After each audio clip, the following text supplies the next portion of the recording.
Apakah sholat yang seperti itu sah secara syariat atau dianggap tidak sah?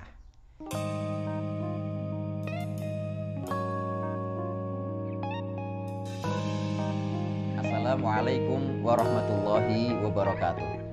Alhamdulillahirabbil alamin, hamdan wa syukranillah. Teman-teman yang dirahmati Allah Subhanahu wa taala, masih dengan saya Ahmad Hilmi di channel Mas Hilmi Ngaji Fikih. Teman-teman yang berbahagia, pada kesempatan video kita kali ini saya akan membahas atau berbincang terkait masalah bab tumakninah di dalam sholat. Seberapa pentingkah tumakninah itu dilakukan ketika sholat, dan apakah tumakninah itu memiliki pengaruh sah dan tidaknya sholat yang kita lakukan.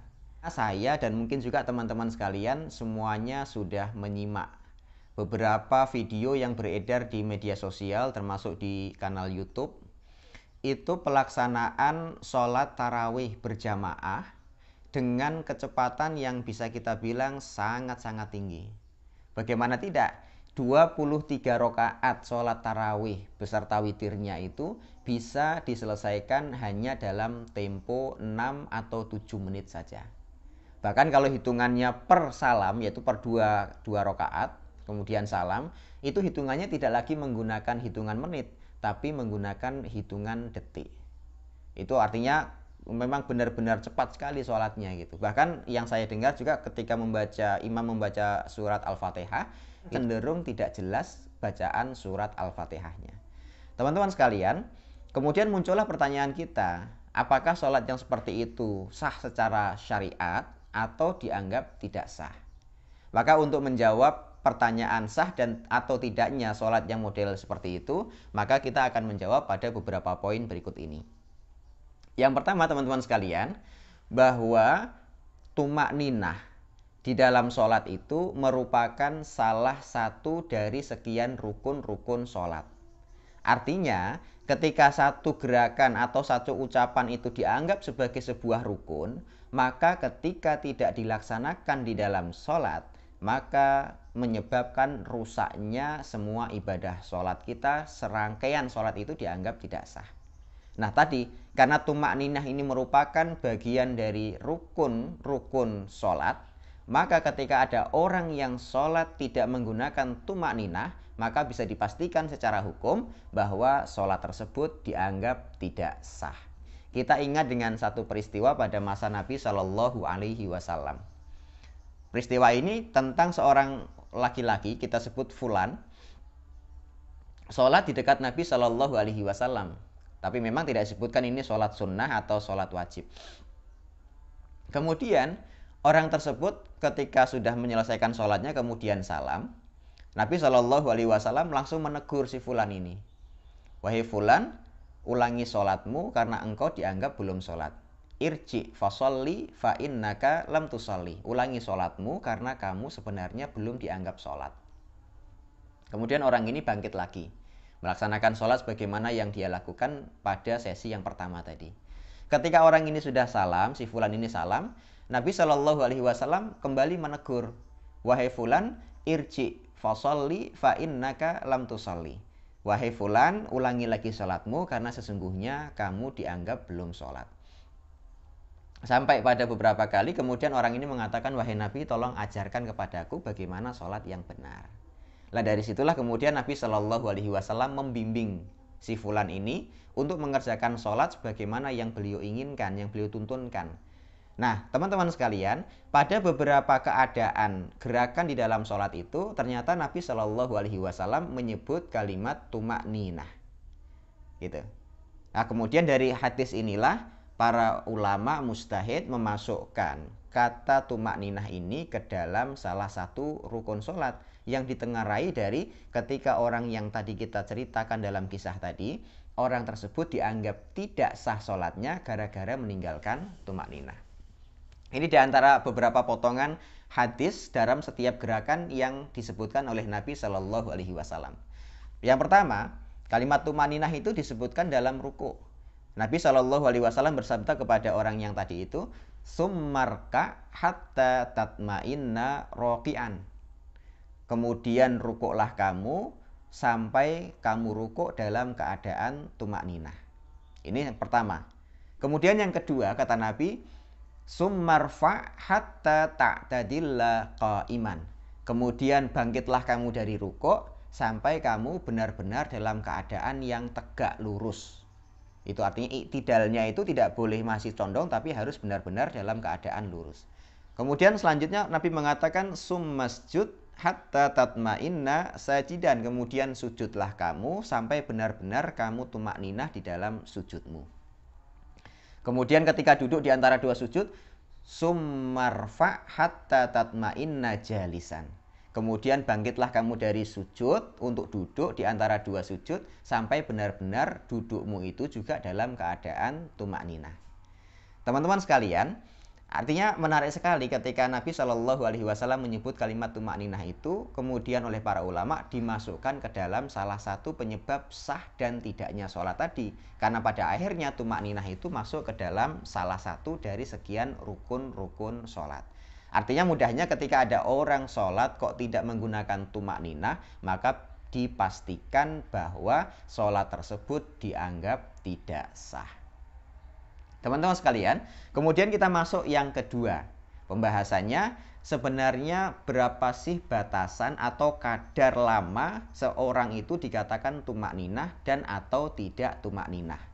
Kita akan merujuk salah satunya dari pendapat yang disampaikan oleh seorang ulama masyhur bernama Al-Imam An-Nawawi rahimahullahu ta'ala di dalam kitab beliau Al-Majmu' Syarhul Muhadzab. Dalam kitab yang beliau tulis ini, Imam An-Nawawi rahimahullahu ta'ala menyebutkan minimal orang disebut tumakninah itu ketika memenuhi dua syarat. Gitu. Syarat yang pertama, beliau mengatakan apa? Istiqrarul a'dha. Bahwa orang disebut tumakninah itu apabila adanya kestabilan anggota tubuh pada gerakan tertentu. Tenang, kemudian tidak ada pergerakan. Itu namanya istiqrarul a'dha. Makanya kalau tadi kita contohkan mulai dari ruku, Allahu Akbar gitu. Ruku ini kita dalam kondisi berdiri tegak, kemudian kita ruku, Allahu Akbar. Lah ruku itu disebut tumakninah apabila istiqrar. Istiqrar itu tidak ada pergerakan pada kondisi sesaat gitu.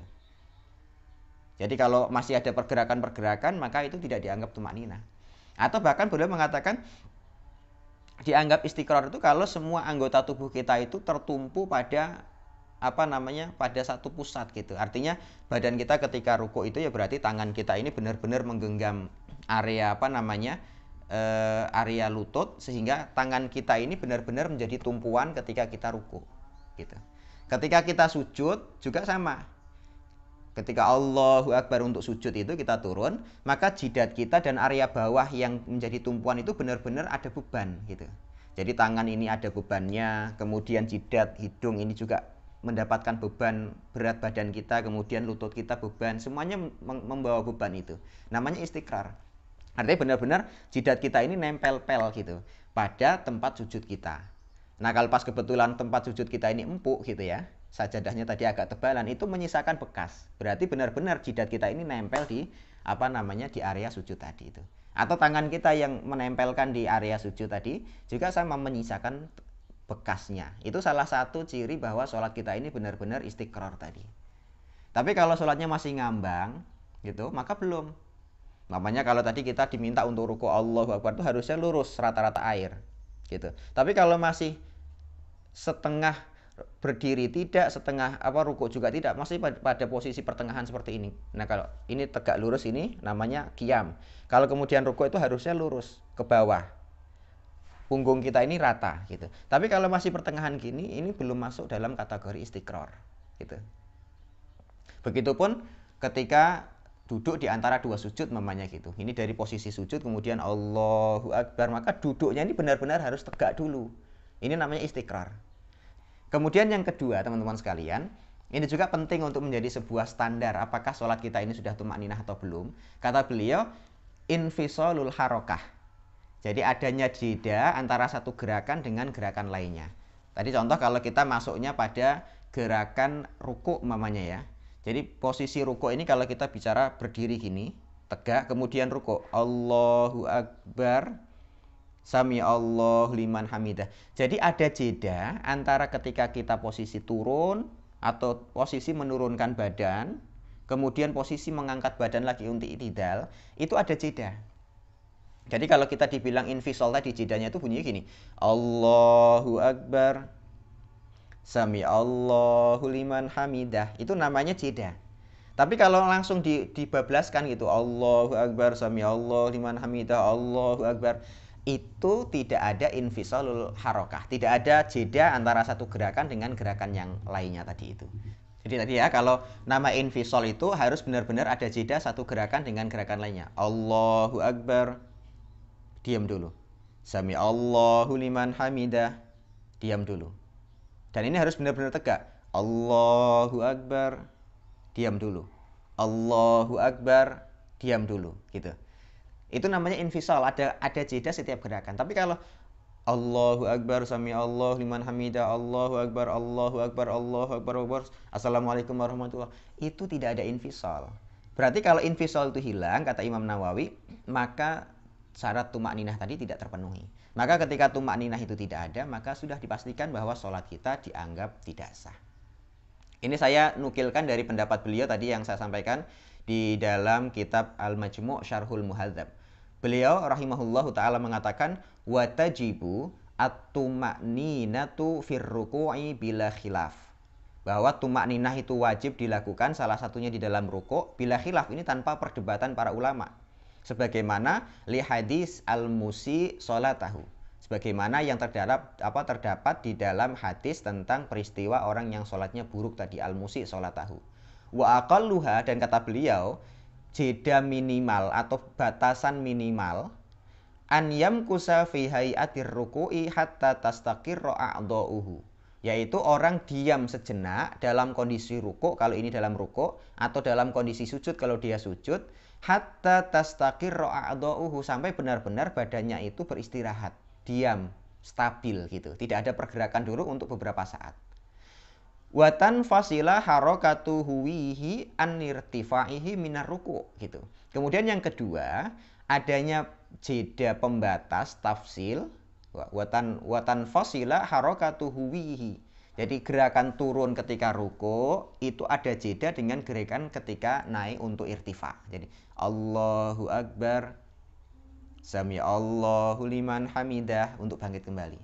Ini namanya infisal. Tapi kalau Allahu Akbar, Allahu Akbar, Allahu Akbar, Sami Allah liman hamidah, Allahu Akbar, ini nggak ada jeda sama sekali. Maka itu tidak memenuhi syarat infisal sebagaimana yang disebutkan oleh Imam An-Nawawi rahimahullahu ta'ala. Kemudian ada sebagian ulama juga yang menyebutkan seperti Syekh Utsaimin. Beliau menyebutkan bahwa orang disebut tumakninah atau istiqrar dalam istilah yang dipakai oleh Imam An-Nawawi itu ketika cukup membaca tasbih satu kali dengan kondisi yang normal.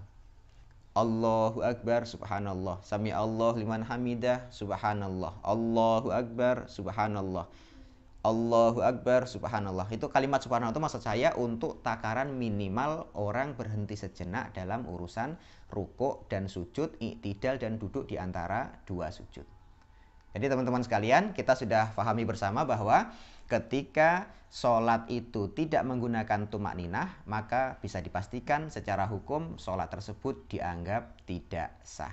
Maka sekarang terserah kita mau memilih sholat yang 23 rakaat juga bagus karena rakaatnya banyak, atau kita menggunakan rakaat yang 11 rakaat sudah beserta witirnya juga nggak apa-apa. Tapi yang jelas tidak hanya kita kejar kuantitas jumlah bilangan yang kita cari, tapi kita tetap mencari kualitas dari setiap sholat yang kita lakukan. Utamanya yang paling penting ini adalah tumakninah dari setiap gerakan yang kita lakukan terpenuhi secara baik. Semoga Ramadan kita pada tahun ini bisa berjalan sebagaimana mestinya, dan Allah Subhanahu wa taala meridhoi setiap pergerakan kita. Taqabbalallahu minna wa minkum sholatana wa siyamana. Assalamualaikum warahmatullahi wabarakatuh.